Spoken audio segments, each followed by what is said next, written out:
Next topic बेटा हम पढ़ने वाले हैं गैमेटोजेनेसिस, जो कि एक ऐसी प्रोसेस है जिसमें गैमीट्स की सिंथेसिस होती है। देखो गैमेटोजेनेसिस का मतलब ही है ना गैमीट्स फॉर्म करना, मतलब गैमीट्स की सिंथेसिस करना, ठीक है। अब जो ये गैमेटोजेनेसिस है ना बेटा, इसमें तुम्हें ये बात याद रखनी है कि जो ये प्रोसेस है ये दोनों केसेस में होगी, मतलब ये मेल्स के केस में भी होगी, फीमेल्स के केस में भी होगी। जब मेल्स के केस में होगी तब इसको बोलेंगे स्पर्मेटोजेनेसिस, क्योंकि मेल्स की टेस्टिस के अंदर हम स्पर्म्स बनाते हैं। अगर यही गैमेटोजेनेसिस फीमेल्स के अंदर होगी तब हम इसको बोलेंगे oogenesis, क्योंकि वहां से हम ओवम बनाते हैं, ठीक है। तो इतनी बात याद है। अब तुम्हें एक मेजर डिफरेंस जो है याद रखना है वो ये है कि जो मेल्स के अंदर स्पर्मेटोजेनेसिस होती है वो टेस्टिस के अंदर ही शुरू होती है और वहीं पर खत्म होती है। अब अगर बात करें यही oogenesis की, वो फीमेल्स के अंदर जो है वो ओवरी में शुरू होती है मगर खत्म जो है वो ओविडक्ट में होती है। और वहीं पर जो स्पर्मेटोजेनेसिस है, मतलब जब मेल के अंदर स्पर्म बनेगा उसका साइज बेटा छोटा होगा एज कंपेयर टू जब oogenesis होगी वहां से जो फीमेल के अंदर ओवम बनेगा उसके साइज के कंपैरिजन में, ठीक है। तो तुम्हें इतनी बात याद रखनी है, ठीक है। अब देखो पहले बात करेंगे स्पर्मेटोजेनेसिस की। अगर मैं स्पर्मेटोजेनेसिस की बात करूं, मैंने तुम्हें जब सेमिनिफेरस ट्यूब्यूल का स्ट्रक्चर बताया था तब मैंने तुम्हें बताया कि वहां पर पहले जो सेल्स मौजूद थे वो कौन से थे, वो थे स्पर्मेटोगोनिया।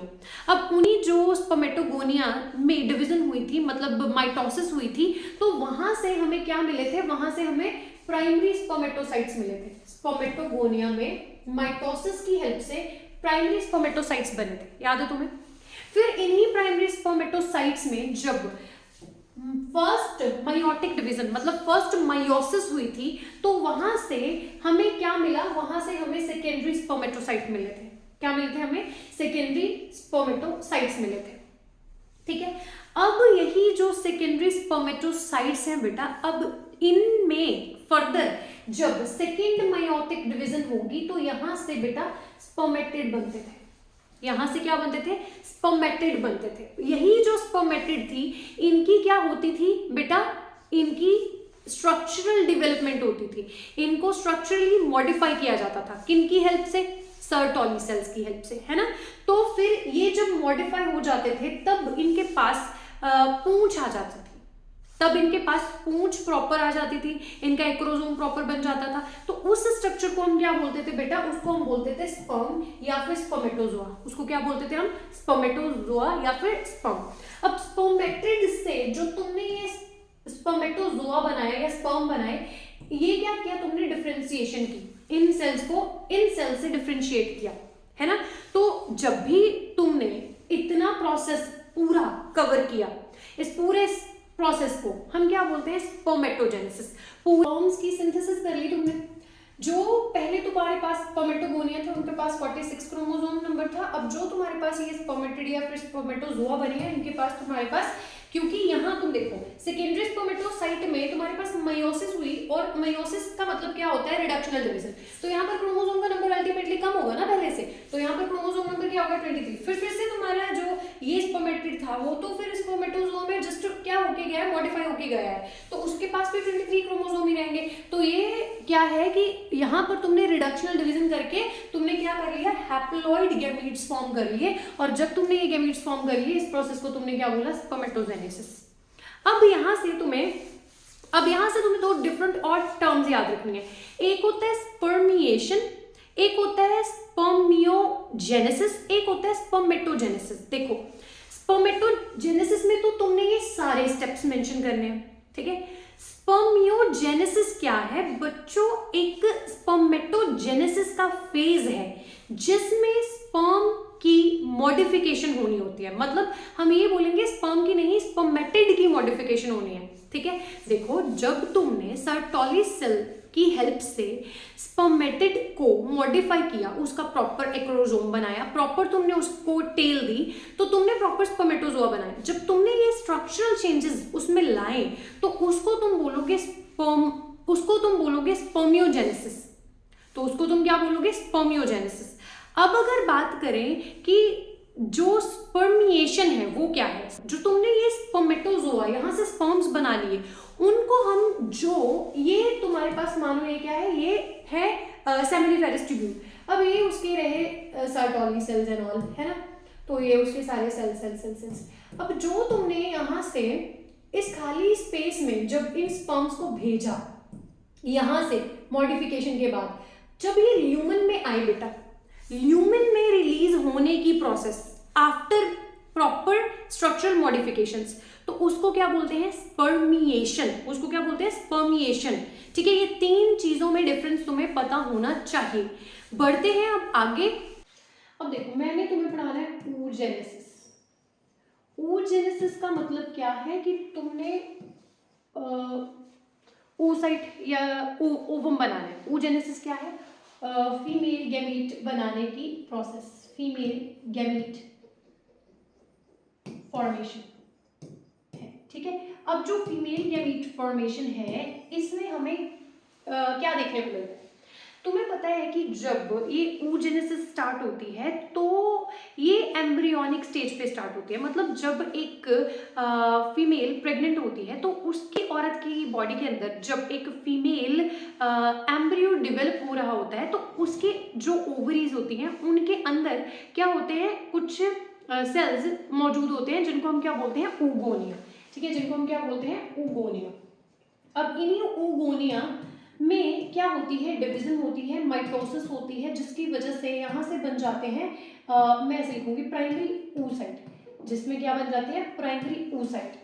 अब देखो, तुम्हें एक बात याद रखनी है कि जितने oogonia एम्ब्रियोनिक स्टेज पर बन गए बर्थ के बाद और oogonia ऐड नहीं होते। ठीक है, अब जो तुमने ये प्राइमरी oocyte बनाया है, अब जो ओवरी होती है ना, ऐसे तुमने देखा होगा ऐसे स्ट्रक्चर, तो उस ओवरी के अंदर इसी प्राइमरी oocyte के अराउंड कुछ सेल्स की लेयर बन जाती है, जिन सेल्स को हम क्या बोलते हैं, ग्रैन्युलोसा सेल्स, ग्रैन्युलोसा सेल्स। ठीक है, जो क्या है, हार्मोन्स वगैरह प्रोड्यूस करते हैं और इन फॉलिकल्स की डेवलपमेंट में हेल्प करते हैं। अब यहाँ से इन ग्रैन्युलोसा सेल्स की वजह से जो ये तुमने प्राइमरी फॉलिकल बनाई है, क्या है बेटा, प्राइमरी फॉलिकल। ठीक है, तुम्हें याद रखना है प्राइमरी फॉलिकल। अब प्राइमरी oocyte से प्राइमरी फॉलिकल बन गई, इतनी बात तुम्हें समझ में है। ठीक है, अब जो तुमने ये प्राइमरी फॉलिकल बनाई है, इसमें फिर से कुछ और चेंजेस आएंगे। बच्ची के बर्थ के बाद ऐसे बहुत सारी जो होती हैं प्राइमरी फॉलिकल्स होती हैं, बट उनमें से बहुत सारी डीजनरेट हो जाती हैं। सिर्फ जो प्यूबर्टी के बाद एक फीमेल के पास जो प्राइमरी फॉलिकल्स बचती हैं, वो कितनी होती हैं, वो 60 to यू कैन से 80,000 रह जाती है। ठीक है, अब इनमें और स्ट्रक्चरल चेंजेस आते हैं और ग्रैन्युलोसा सेल्स की जो लेयर्स हैं वो इनको और सराउंड कर लेती है। ठीक है, और सराउंड कर लेती है। फिर एक टाइम ऐसे आता है कि जो ये oocyte था, प्राइमरी oocyte, उसके साथ तुम्हें ऐसे एक कैविटी भी दिखाई देगी और उसके अराउंड तुम्हें ऐसे ग्रैन्युलोसा लेयर्स दिखाई देंगी। और इनमें तुम्हें एक चीज याद रखनी है कि जो ये फ्लूइड फिल्म कैविटी बनेगी उसको तुम बोलोगे बेटा एंट्रम, एंट्रम डेवलप हो जाएगा यहाँ पर। और इसमें जो इंटरना थीका है और जो एक्सटर्ना थीका है वो बहुत अच्छे से बन जाएगा। मतलब ग्रैन्युलोसा लेयर के बाद थीका भी डेवलप हो जाएगा। तो जो ये फॉलिकल जिसके पास अभी ग्रैन्युलोसा के अराउंड थीका भी है, प्रॉपर बन गया है, तो उसको हम बोलेंगे टर्शियरी फॉलिकल। ठीक है, अब जो ये प्राइमरी oocyte है बेटा, इसकी जो ये फर्स्ट मायोसिस थी जो अरेस्टेड थी प्रोफेज 1 में, वो अब कंप्लीट हो जाएगी। वो क्या हो जाएगी, कंप्लीट हो जाएगी। ठीक है, अब यहाँ से क्या होगा बच्चे, अब यहाँ से सेकेंडरी oocyte बन जाएगा। यहाँ से क्या हो जाएगा, सेकेंडरी oocyte बन जाएगा। इतनी बात समझ में आई तुम्हें? देखो दोबारा से देख लो, पहले oogonia में माइटोसिस हुई, प्राइमरी oocyte बना, फिर उसमें क्या हुई है, कुछ स्ट्रक्चरल चेंजेस आए, ग्रैन्युलोसा सेल्स की एक लेयर प्राइमरी oocyte के अराउंड आई, जिसकी वजह से वो प्राइमरी फॉलिकल बन गया। फिर उसके बाद यहाँ पर जो ये oocyte था, इसमें मायोसिस 1 जो थी वो अरेस्टेड थी। फिर आगे इसमें तुमने देखा कि एंट्रम बी फॉर्म हो गया, जिसकी एंट्रम वाला जो ये तुम्हारा फॉलिकल था, इसको तुमने बोला टर्शियरी फॉलिकल। यहाँ तक आते आते क्या हुआ कि इसके बाद जो है इसकी जो मायोसिस अरेस्टेड थी वो कंप्लीट हो जाएगी और यहाँ से सेकेंडरी oocyte बन जाएगा। अब सेकेंडरी oocyte के बाद तुम देखो क्या होगा। अब क्या होगा, इस सेकेंडरी oocyte के अराउंड क्या आ जाएगा, एक लेयर फॉर्म हो जाएगी जिसको तुम क्या बोलते हो, जोना पेल्यूसिडा। ठीक है, जोना पेल्यूसिडा इसके अराउंड आ जाएगी। ठीक है, मैं ऐसे लिख देती हूँ, सराउंडेड बाय किसके थ्रू, जोना पेल्यूसिडा। तुम्हें याद रखना ये एकमात्र लेयर है जो कि क्या है, ए सेल्यूलर है। ठीक है, जो कि क्या है, ए सेल्यूलर है। तो ये लेयर इसके अराउंड आ जाएगी। अब जो ये ग्राफिन फॉलिकल बन जाएगी वो क्या होगी बेटा, यहाँ से वो ग्राफिन फॉलिकल यहाँ से टूट करके अपने आप में से जो सेकेंडरी oocyte है उसको रिलीज कर देगी। कोई भी बच्चा इसको ओवम नहीं बोलेगा, ओवम नहीं बोलोगे तुम इसको, अभी नहीं बनाएंगे। अब यहाँ से क्या होगा बेटा, ये सेकेंडरी oocyte जो है वो बाहर निकल जाएगा। ठीक है, सेकेंडरी oocyte जो है वो बाहर चला जाएगा।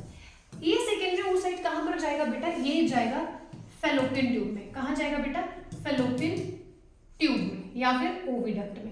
अगर ये फैलोपियन ट्यूब में चला गया, अगर इसको वहां पर स्पर्म मिल गया तो फर्टिलाइजेशन हो जाएगी और फिर यहां से सेकेंडरी oocyte में फिर मायोसिस जो 2 है वो हो जाएगी, जिससे क्या होगा कि हम बोल पाएंगे कि यहां से सेकेंडरी oocyte से फिर ओवम फॉर्म होगा। क्या होगा, ओवम फॉर्म हो जाएगा। तो याद करो मैंने तुम्हें क्या बोला था कि जो oogenesis है वो एम्ब्रियोनिक स्टेज में ओवरी के अंदर स्टार्ट होती है और खत्म कहां पर होती है, ये जो है वो फैलोपियन ट्यूब के अंदर खत्म होती है। तुमने ये बात याद रखनी है। अभी तक जो ये तुमने रिलीज किया ओव्यूलेशन हुई, इसको जो ये सेकेंडरी oocyte रिलीज हुआ इसको हम क्या बोलते हैं, ओव्यूलेशन।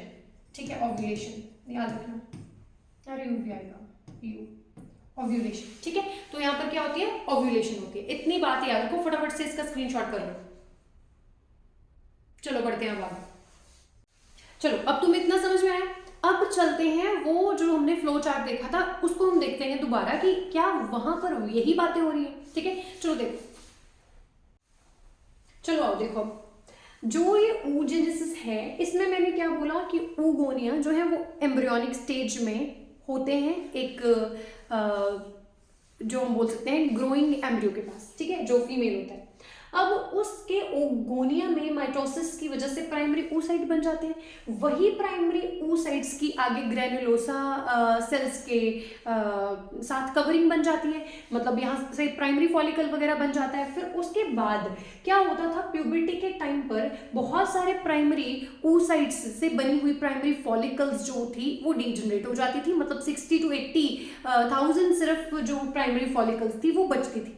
अब उन प्राइमरी फॉलिकल्स में आते थे आगे चेंजेस, तो इधर जो प्राइमरी oocyte से आगे सेकेंडरी oocyte बनना था, तब यहाँ पर फर्स्ट मायोटिक डिवीजन जो है वो प्यूबर्टी के बाद जो है वो कंप्लीट होती है, मतलब प्यूबर्टी में आते आते कंप्लीट होती है। तो उससे पहले तो वो एक बार अरेस्ट हो गई थी ना। फिर आगे क्या है, यहाँ से जो तुमने सेकेंडरी oocyte बनाया, जब तुमने ये प्राइमरी oocyte से जब डिवीजन हुई, मायोसिस हुई, तो वहां पर क्योंकि हमने क्रोमोसोम का नंबर हाफ करना है तो हमें यहाँ से 2 सेल्स बनाने पड़ेंगे, बट ये अनइक्वल डिवीजन होगी। यहाँ पर एक सेल बड़ा बनेगा, एक जो है वो छोटा सा बनेगा। जो बड़े वाला है उसको हम क्या बोलते हैं, सेकेंडरी oocyte, और जो छोटू सा बना है इसको हम क्या बोलते हैं, फर्स्ट पोलर बॉडी। अब जो ये पोलर बॉडी है बच्चों, इसका वैसे कोई ऐसा काम नहीं है, इसके पास साइटोप्लाज्म का अमाउंट बहुत कम होता है, इसलिए ये आगे फर्टिलाइज नहीं कर पाता। तो इस फर्स्ट जो पोलर बॉडी की अगर बात करें तो इसका रोल क्या है, इसका रोल यही है कि ये जो क्रोमोसोम का नंबर हाफ ये ले जाता है, इस वजह से क्रोमोसोम का नंबर जो सेकेंडरी oocyte के पास रहता है वो कम हो जाता है, वो 23 ही रह जाता है। ठीक है, तो मैं देखो ये दिख रहा होगा, देखो बेटा जो ये सेकेंडरी oocyte है ये तो सब में बनता है ना, बट अगर फर्टिलाइजेशन नहीं होती तो ये सेकेंडरी oocyte जो है वो हर एक मेंस्ट्रुअल साइकिल के कंप्लीट होने पर बॉडी में से बाहर रिलीज हो जाता है। अगर फर्टिलाइजेशन हो जाए, मतलब इस सेकेंडरी oocyte को बाहर से कोई स्पर्म मिल जाए, तो तो ये सेकेंडरी oocyte फर्दर किस में चेंज होगा बेटा, ओवम में। तो यहाँ फिर से क्या होगी, एक मायोसिस होगी और यहाँ से ओवम के साथ एक सेकेंड पोलर बॉडी भी बनेगी जिसका काम फर्स्ट पोलर बॉडी के जैसा ही होगा, और ये ओवम बाद में क्या होगा, ये एम्ब्रियो में चेंज हो जाएगा फर्टिलाइजेशन के बाद, जाइगोट बनने के बाद। ठीक है, तो दिस इज oogenesis, जब हमने क्या करा है, ओवम बनाया है। तो इस कंप्लीट प्रोसेस को हम क्या बोलते हैं, oogenesis। तो तुमने याद रखना है कि शुरू कब होती है, कहाँ ये खत्म होती है। ठीक है, चलिए बढ़ते हैं आगे। तुम लोग ना बहुत अतरंगी चीज़ें करते हो। मैंने लास्ट टाइम ना एक जब पेपर इसका बंडल चेक करा ना, तो उसमें मैंने लास्ट टाइम जो एक डायग्राम देखी, भाई इतनी फनी थी ना, मैं तुम्हें बना के बताती हूँ, तुम्हें भी हंसी आएगी। एक बच्चे ने ऐसे करके ऐसे करा, ठीक है, फिर उसके बाद ना ऐसे कर दिया उसको ऐसे, और इसमें ना ऐसे करके फिर इसमें ऐसे ऐसे बना दिया। मुझे तो ये पता नहीं क्यों रॉकेट लग रही थी। ठीक है, अब क्या बनाते तुम, ये कोई डायग्राम हुई है? तो तुम देखो इसमें और इसमें कितना डिफरेंस है। ऐसी डायग्राम्स मत बना के आना, पेपर में कोई तुम्हें नंबर नहीं देगा इसके। ठीक है, चलो देखो फिर कैसे बनाना तुम्हें। स्पर्म का जो तुम्हें ये स्ट्रक्चर बेटा दिखाई दे रहा है ना, इसमें तुम्हें याद रखना है कि इसके 3 बेसिक पार्ट्स रहेंगे। एक तो ये हेड रीजन रहेगा बेटा, फिर यहाँ से ये मिडल पीस रहेगा, और ये पूरा यहाँ से यहाँ तक का बेटा टेल रहेगा।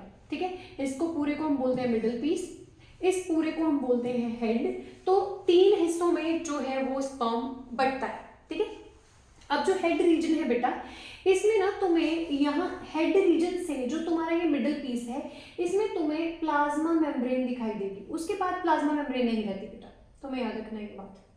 ठीक है, अब जो तुमने यहाँ पर ये एरिया देखा, इसको बोलते हैं बेटा एक्रोसोम, जिसमें कुछ एंजाइम्स मौजूद रहते हैं जो जब यही स्पर्म ने ओवम में एंटर होना है, या मुझे कहना चाहिए सेकेंडरी oocyte में एंटर होना है, तब वहां पर ये oocyte की मेम्ब्रेन को रप्चर करने में इसकी हेल्प करते हैं। ठीक है, तो आगे देखो, इसके अराउंड प्लाज्मा मेम्ब्रेन की बात होगी, तो आगे ये बच्चा, इसके पास एक बड़ा ये जो स्ट्रक्चर दिखाई दे रहा है, ये क्या है, न्यूक्लियस, जिसके अंदर बेटा क्रोमोसोमल मटेरियल पड़ा है। ठीक है, अब आगे जो तुम्हें ये नेक रीजन दिख रहा है ना, इसमें तुम्हें माइटोकॉन्ड्रिया दिखाई देंगे। अब ये माइटोकॉन्ड्रिया क्यों मौजूद है, क्योंकि स्पर्म ने भाई मूव करना है, उसको एनर्जी चाहिए, तो ये एनर्जी प्रोवाइड करने के लिए मिडिल पीस में माइटोकॉन्ड्रिया मौजूद रहते हैं।